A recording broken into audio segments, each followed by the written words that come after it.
Hello and welcome back to another EDH deck tech idea. Today we are taking a look at Rosheen, Roaring Prophet.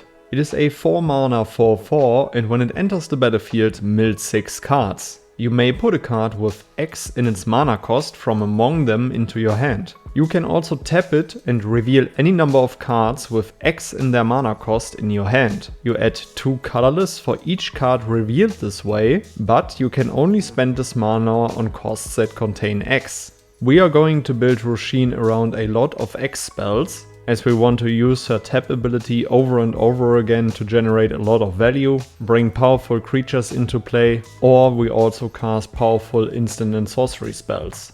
As we can already generate a lot of mana with Rosheen's ability, we still want to ramp. But even for ramping we will use her ability to be way more effective. Which is why on turn 2 we play Nexus, a 2 mana 2/2, and basic lands you control have tap, add 2 colorless, spend this mana only on costs that contain X. This guy will net you 1 mana per land for your X spells and can definitely accelerate your game plan. It isn't limited to any specific spell type, so you can use this mana on any spells that you want. One of the first creatures that we want to play with a very high X count is Sporocyst, a 1 green and double X/0/0 with Ravenous, so this creature enters the battlefield with X +1/+1 counters on it, and if X is 5 or more you draw a card. It has the Defender mechanic, and when it enters the battlefield search your library for up to X basic land cards, put them onto the battlefield tapped and then shuffle. A sorcery that we want to cast with Rosheen's ability is Animist's Awakening, a 1 green and X sorcery. Reveal the top X cards of your library, put all land cards from among them onto the battlefield tapped and the rest on the bottom of your library in a random order. It also has Spell Mastery, so if there are 2 or more instant and or sorcery cards in your graveyard, untap those lands. You might be lucky with Rosheen's ETB ability to mill some instant and sorcery spells, so you immediately have this Spell Mastery enabled.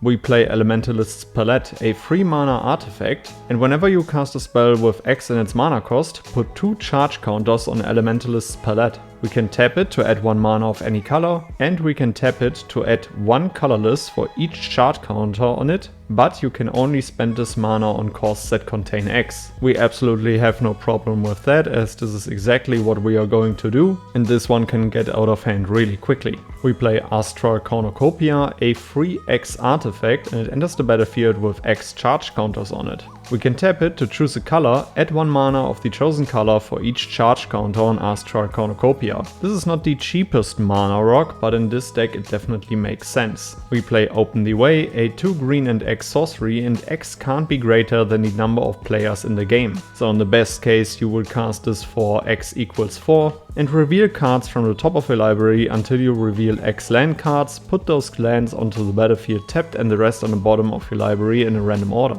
Once we have accelerated our game plan, we need to build a protective board, so we cast spells like Lifeblood Hydra, a 3 green and X creature with 0/0 and trample, and it enters the battlefield with X +1/+1 counters on it, and when it dies we gain life and draw cards equal to its power. We cast Stonecoiled Serpent, an X/0/0 with reach, trample and protection from multicolored, and it enters the battlefield with X +1/+1 counters on it. Remember that all of these X spells are great to be revealed before we cast them, so they already pay for 2 X by themselves. Definitely worth mentioning is that Stonecoiled Serpent has protection from multicolored, so it is a great blocker. We play Voracious Hydra, a 2 green and X/0/1 with trample, and it enters the battlefield with X +1/+1 counters on it. When it enters, we choose 1, we either double the number of +1/+1 counters on it, or it fights up to 1 target creature we don't control. Another Hydra that we want to play is Goldvein Hydra, a 1 green and X/0/0 with vigilance, trample and haste, and it enters the battlefield with X +1/+1 counters on it. When it dies, we create a number of tapped treasure tokens equal to its power.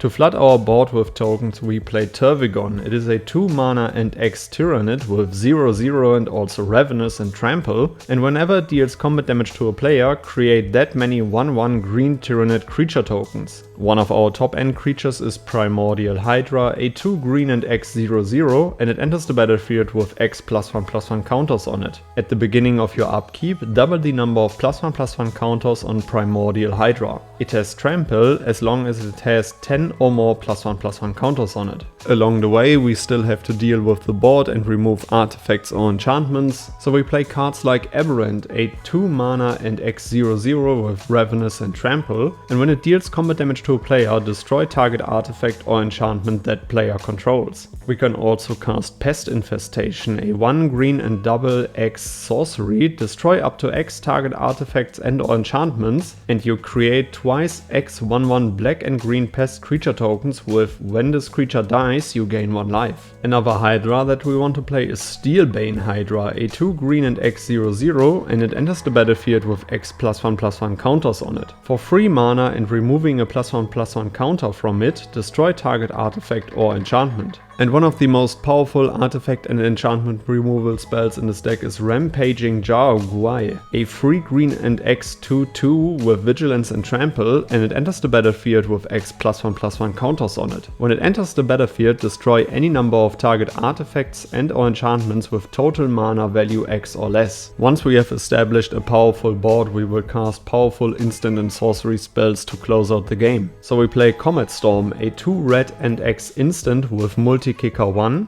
which means that we can pay 1 mana for its multi-kicker ability, and we choose any target, then choose another target for each time the spell was kicked. Comet Storm deals X damage to each of them. Due to the fact that Rosheen mills us for a few cards, we also play World Soul's Rage, a 2 mana and X sorcery, and it deals X damage to any target, and we put up to X land cards from your hand and or graveyard onto the battlefield tapped. This can also do a lot of work in the early game to get rid of a small creature and still ramp you for 1 or 2 lands. We play Hell to Pay, a 1 red and X sorcery, and it deals X damage to target creature. Create a number of tapped treasure tokens equal to the amount of excess damage dealt to that creature this way. We cast Jaya's Immolating Inferno, a 2 red and X legendary sorcery, so definitely make sure that you have a legendary creature or planeswalker on the battlefield if you want to cast the spell, and it deals X damage to each up to 3 targets. We also play Ravaging Blaze, a 2 red and X instant, and it deals X damage to target creature. If you have Spell Mastery enabled, so if there are 2 or more instant and or sorcery